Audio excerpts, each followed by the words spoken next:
بسم اللہ الرحمن الرحیم۔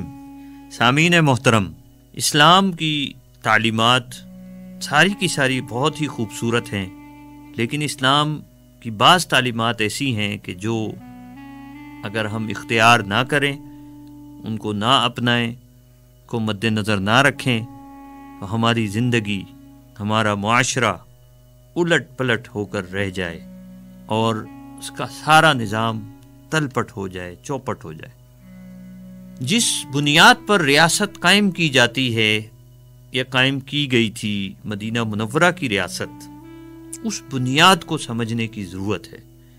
وہ بنیاد تھی اسلام، اور پھر اس ریاست میں سب سے پہلا مسئلہ جو پیش آیا تھا وہ اللہ تعالیٰ کی عبادت کا تھا، اس کے لیے مسجد تعمیر کی گئی۔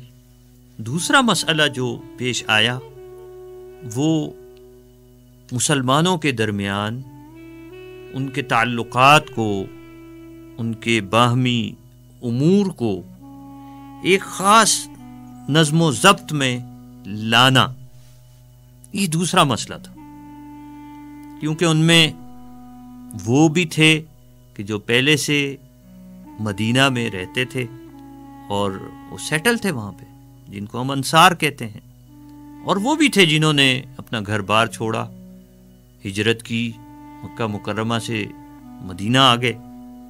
اور ہجرت ایک ایسا عمل ہے کہ جس کی فضیلت اور عظمت قرآن حکیم میں بیان کی گئی، نبی اکرم صلی اللہ علیہ وسلم نے بتائی، اور پھر یہ اسلامی تاریخ کا وہ عظیم واقعہ ہے کہ مسلمانوں کا کیلنڈر اسی واقعے کے ساتھ منسوب ہو گیا، کو ہجری کیلنڈر کہا جاتا ہے۔ تو ہجرت کے نتیجے میں جو لوگ مکہ مکرمہ سے مدینہ آ گئے، اور مدینہ والوں کی بھی جو معیشت تھی وہ کوئی بہت اتنی مضبوط تو نہیں تھی، بعض تھے جو زراعت کے اعتبار سے، تجارت کے اعتبار سے بہت آگے تھے، لیکن زیادہ تر جو تھے وہ متوسط طبقے سے تعلق رکھنے والے افراد تھے۔ تو اس حوالے سے اگر دیکھا جائے تو خود مدینہ کے جو انصار تھے، مالی اعتبار سے تو وہ بھی بہت آگے نہیں تھے، اور مہاجرین بھی سارا کچھ چھوڑ چھاڑ کے آ گئے۔ تو پھر وہ کیا ایسی چیز تھی جس سے ان کی اکانومی بھی مینج ہو گئی اور ان کے درمیان الفت اور محبت بھی تھی؟ یہ تھا اسلامی تاریخ کا وہ واقعہ جس کو مواخات کے نام سے یاد کیا جاتا ہے۔ جب مواخات کرائی گئی، اس وقت 45 مہاجرین صحابہ کرام نبی اکرم صلی اللہ علیہ وسلم کے پاس موجود تھے، اور آپ صلی اللہ علیہ وسلم نے ان کی انصار کے ساتھ مواخات کرائی کہ کاروبار میں، ان کے گھر میں، ان کی زمینوں میں، ان کے تمام تر جو امور زندگی تھے ان میں شریک کر دیا۔ اور پھر قرآن حکیم میں بھی ان کی فضیلت بیان کی گئی ہے، ان الذین آمنوا وہاجروا وجاہدوا باموالہم وانفسہم فی سبیل اللہ والذین آووا ونصروا اولئک بعضهم اولیاء بعض۔ جن لوگوں نے ایمان لایا، ہجرت کی، جہاد کیا اپنے مالوں سے، جانوں سے اللہ کی راہ میں، اور جنہوں نے پناہ دی اور نصرت کی، انصار، یہی آپس میں ایک دوسرے کے دوست اور مددگار اور غمخوار ہیں۔ تو یہ ہے اصل رشتہ، دینی رشتہ، دینی تعلق۔ اس کو قیمتی سمجھنا چاہیے، اس کو اہم سمجھنا چاہیے۔ اور آج اگر دنیا میں بسنے والے مسلمان اسی طرح ایک دوسرے کے دکھ درد کے اندر شریک ہوں، ایک دوسرے کا احساس کریں، اور ایک امت بن کر رہنے کا جذبہ ان میں ہو، تو یقیناً امت مسلمہ کے مسائل حل ہو سکتے ہیں۔ دنیا میں معاشی کساد بازاری ہے، اور نہ جانے کیسے کیسے ڈراوے دنیا کو دیے جا رہے ہیں کہ دنیا معاشی اعتبار سے نہ جانے کن مسائل سے دوچار ہو۔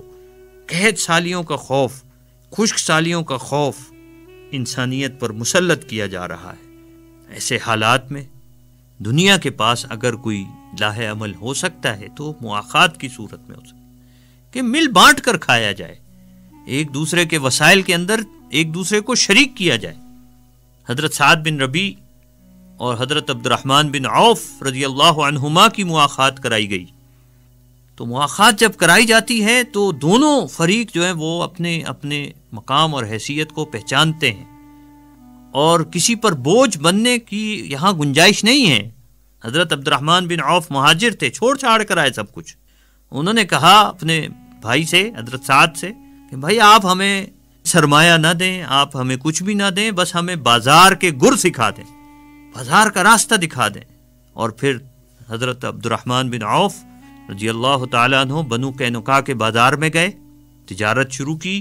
تھوڑے ہی دنوں میں اتنی برکت ہوئی ان کے کام میں کہ انہوں نے شادی بھی کر لی اور گھر بھی بنا لیا، اور پھر ان کا اسباب تجارت 700 اونٹوں کے اوپر لدا ہوا جاتا تھا۔ اللہ تعالیٰ نے اتنی برکت دی ان کے کام میں، وہ بوجھ نہیں بنے دوسروں پر، اپنی خود کفالتی اور خود انحصاری کے راستے پر چلے۔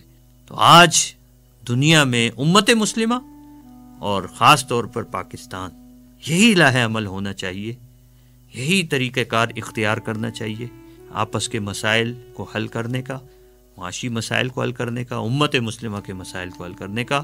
اللہ تعالیٰ سے دعا ہے کہ اللہ تعالیٰ ہمیں ان اصولوں کو سمجھنے، اس کے مطابق چلنے کی توفیق عطا فرمائے۔ وآخر دعوانا ان الحمد للہ رب العالمین۔